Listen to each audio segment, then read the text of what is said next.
Thank you very much, ladies and gentlemen of the press. We want to thank you for coming at very short notice.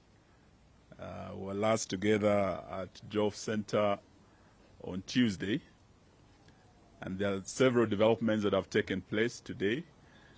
The Azimio leadership, led by our leader, the Right Honorable Raila Odinga, would wish to address the nation on these matters of vital national importance. But as you are aware, since Tuesday, we did yesterday present our notice to the Commander Nairobi region, Bwana Bungei. We were there with the Honorable Oparanya, the Honorable Kioni, and the Honorable Wajakoya. The 20th demonstrations, Bwana Bungei said he had not been given proper notice. He had not been given 3 days clear notice. We took this responsibility yesterday to give him a clear 5 days notice, and those notices have been circulated across all the police stations. So he has no excuse whatsoever but to provide security on Monday and Thursday when we'll be holding our demonstrations. And their role as the police would really be to facilitate, to provide security for all demonstrators who will be holding peaceful demonstrations on Monday and on Thursday. And it is my honor and privilege now to invite our leader to come and address the nation, the Right Honorable Raila Odinga.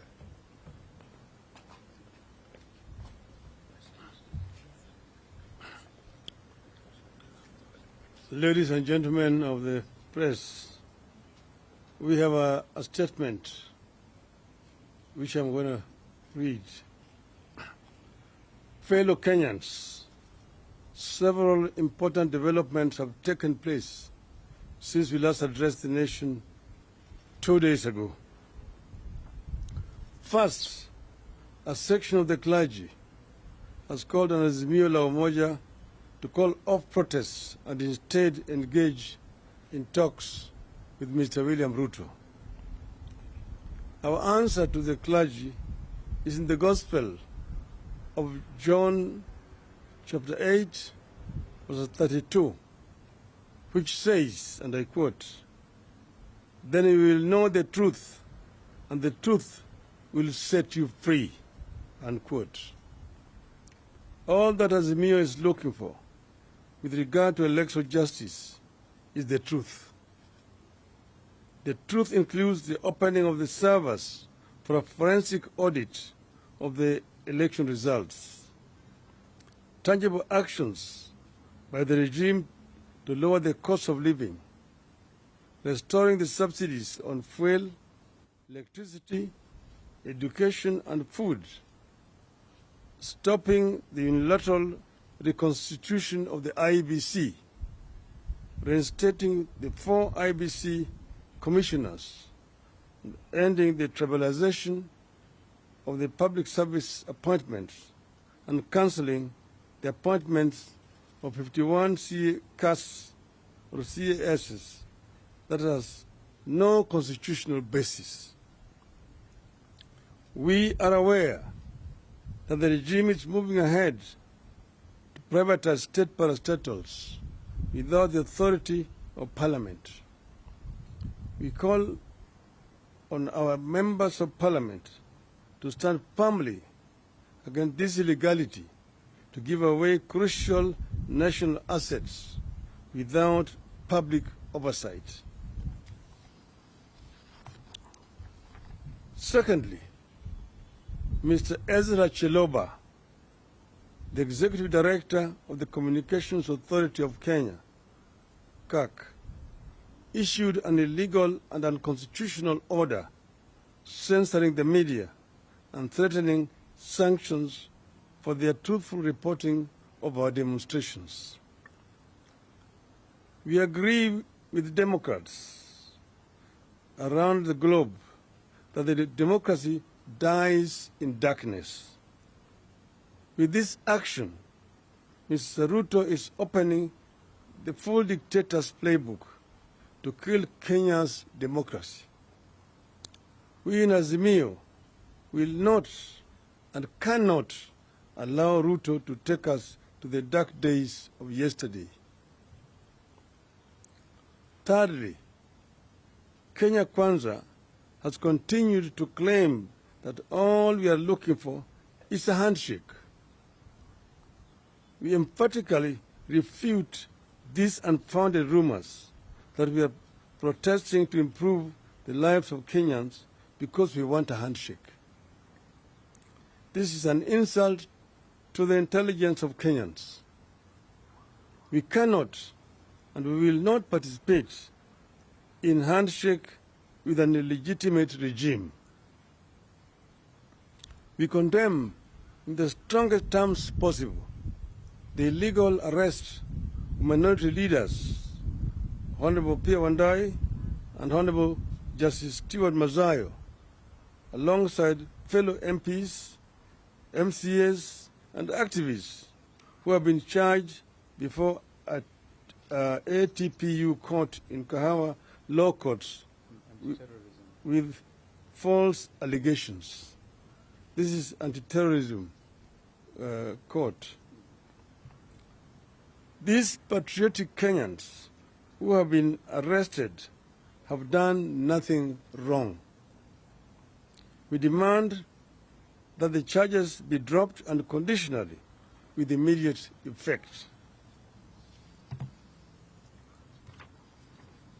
Further, following consultations with stakeholders, we have agreed to call off our boycott of the Star newspaper. Instead, we have filed a complaint with the Media Council of Kenya on the paper's biases. Finally, we call upon all patriotic Kenyans to come out in large numbers on Monday, 27th March 2023 in Nairobi for the mother of all demonstrations, and to do so peacefully.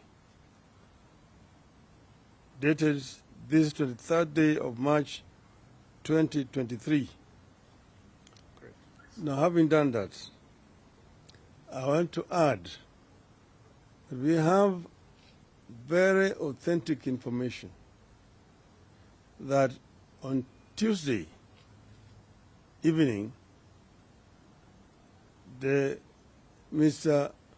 Rigathi Gachagua convened a meeting at his residence in Karen. In attendance was Mr. Kamoi Chungwa and also Mr. Ndindi Joro. They had invited several youths from different parts of the country to that meeting. And that meeting turned out to be a strategy session to plan to counter the demonstrators on Monday. The plan, according to information we have, is that these youth are going to be given uniforms similar to those of the MDD, our movement, the movement for defense of democracy. Then they will mix with our youth and accompany them throughout the demonstration. But at the end of it, they are going to be armed. They are going to be carrying not only stones, not knives, and pangas, which will be disguised, but they will also be having weapons, guns. And then they will shoot, they will stone, they will knife, and the aim is to kill over 1,000 people. And then they're going to now make a case that there's a bloodbath and try to send those who are leaders of Azimio to ICC. We want to condemn in the strongest terms possible this kind of nefarious criminal plans by these people to try to cause mayhem and bloodshed in our country. We have said ourselves that we are a peaceful movement. We don't want any bloodshed. And we want to urge Mr. Gachagua and his people that the plans you are trying to make are evil and they will fail. We are peaceful people and we want only peace.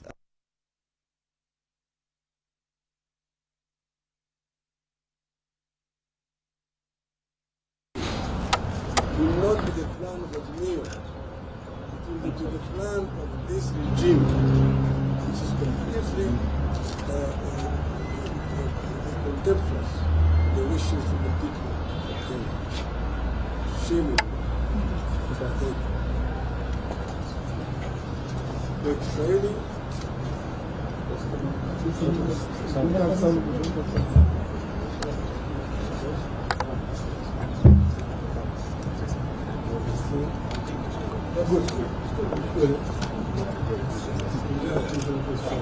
No questions, Prime Minister?